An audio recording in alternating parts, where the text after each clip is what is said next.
ile Jedi uza sibongela njengokuvamileyo xa umlisa induna ikhona uyoza sethulela labo nxa bengekho njalo ahla sigoqela umsebenzi. Okay. Siyabonga kakhulu njoba ngitshilo ekseni ukuthi ngimele abakoGinyangani ngingumzukulu. AbakoGinyangani bayabonga kakhulu ngomsebenzi omkhulu kangaka eliwenzileyo lingumzinyathi liyimbizingwe. Kusukela ugogo engasezwa kuhle njengoba umalume setshilo ukuthi bekulomzukulu kuphela. Kodwa lina izakhamuzi lagijima lancedisa ngakho konke. Ugogo uthe sedlule emhlabeni kwaba yini futhi izakhamizi elibona ukuthi umzimba wakhe uyahamba uye koBulawayo ukwenzela ukuthi abantu abakhe labazukulu babe khona. Uthe kungela muntu lina izakhamuzi laqoqana laqala ukupheka lenza konke. Sithe sifika abakoGinyangani izolo sesibuya logogo sathola izinto zonke zimi ngendlela ngoba besisethuka ukuthi siyathi sifika siqale phansi. Yikho sithanda ukuthi silibonge kakhulu bantu bembizingwe ngomsebenzi omuhle kangaka. Lingakwenzi koGinyangani kuphela, likwenze kuyo yonke indawo. Ngitshilo ngale sisenkonzweni ukuthi ngise South Africa. Siyakwazi ukuthi abanengi benu lilama WhatsApp kulenye information elitholayo eqondileyo, kulenye elitholayo engamanga. Mina ke ngale South Africa ngingu-chairman wamaZimbabwe wonke. Ingaze limbona ngani ngimncane kodwa ngale ngingumuntu omkhulu. Ngibaphethe bonke abantu abenu eSouth Africa. Abantu abenu baphakathi kohlupho olukhulu. Ama-South Africans athi kabathuthe babuye lapha eZimbabwe. Nxa usiyebhoda kugcwele kakuhambeki. Mina ngigcine ngibaleka eBeitbridge ukuthi ngingahambe eBeitbridge ngokuthi bengisazi ukuthi benzohlala 2 days. Akulamuzi lapha embizingwe ongelamntwana ose-South Africa. Abantu abenu basebenza emayadini lokhu ngale sithi kusemakhishini.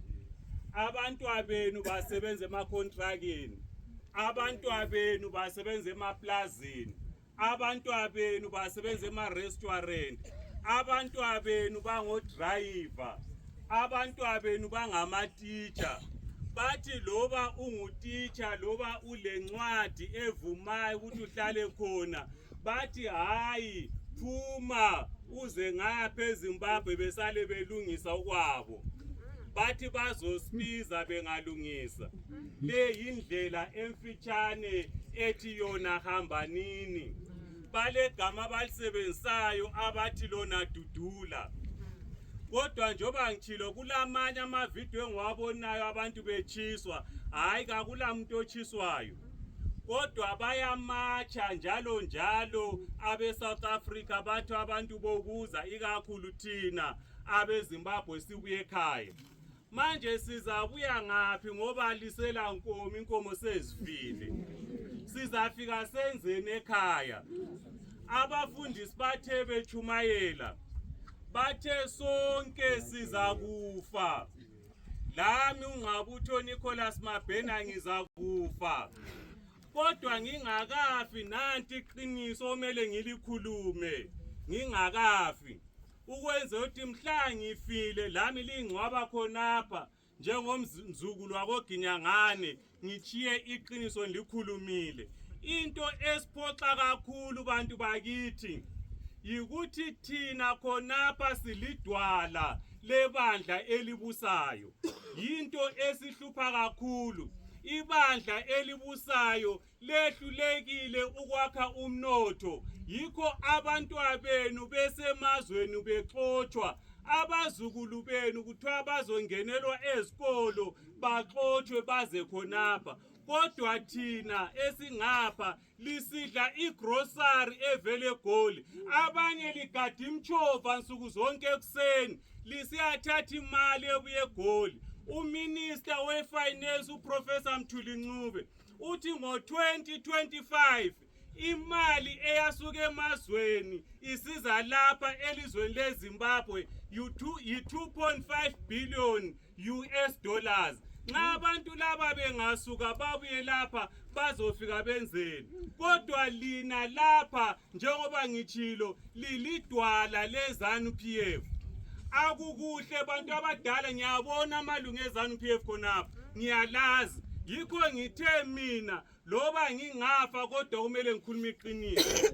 iZANU-PF angilisoli ukuthi langena ebandleni elibusayo ngoba uJoshua Nkomo wasayina i-Unita Code, thina sizaphu langena ngo-22 December kuZANU-PF. Kodwa siyahlupheka singabantu abensisegoli. Ngikhonapho ama-message ayangena, ama-journalist ayangena, amabhasi ayahamba esiyathatha abantu abena base-Cape Town esiyabathatha eDurban efike balahlele ebhoda. Kodwa sizakwenza njani? Silelizwe lethu, ama-China nanka seqeda intaba zethu, sizakudlani nxa sibuya lapha? Thina sesifuna ukubuya elizweni lethu, kodwa yekelani ukuba lidwala lebandla elibusayo, ibandla lingasenzeli lutho. Lingazihluphi ukuthi kade umfana lo wakhuluma kanje. Mina ngifana lo president wamaZimbabweans eSouth Africa, bakhangele mina. Nxa ngingasatsheli lina ngizatshela bani? Yikho-ke siyacela ukuthi siyabuya ngoba bayasidudula. Kodwa lawe nxa usebandleni lakho, angitsho ukuthi phumani emabandleni enu, hayi, kodwa lawe batshele ukuthi sifuna ukulungiswa. Khathesi sibuyanzima ngomgwaqo khonapha, into elula. Umgwaqo weMbizinga ukuthi ugradwe sesaze sakhipha izimali, into elula nje. Sifake sathi thina ukhetho kalusuke ku-2028 liye ku-2030 ngoba sifuna i-development. Kodwa nanku umgwaqo awudevelopwanga, nantiyani ibridge lenseza lenziwanga lutho. Kanti yiphi i-development esiyifunayo? Yikho-ke abazukulu benu bayabuya, angazi nizabafaka ngaphi. Bazabuya bezogcwala khonapha eMbizingwe Primary School ngoba bayabaxotsha eSouth Africa. Ngiyabonga, ngiyaxolisa, kodwa thi ngingaxolisi. Nxa ngikhulume kabi ngithi ngingaxolisi ngoba ngaxolisa ngiyabaligwala. Angithi khona lokho hambe etshela umakhelwana wakho. Ngithe mina ngingafa ngiyabe sengikhulume iqiniso lolelo, ngoba sonke sizakufa, ngoba lalo ozombulala laye uzangcwatshwa ngabaseleyo.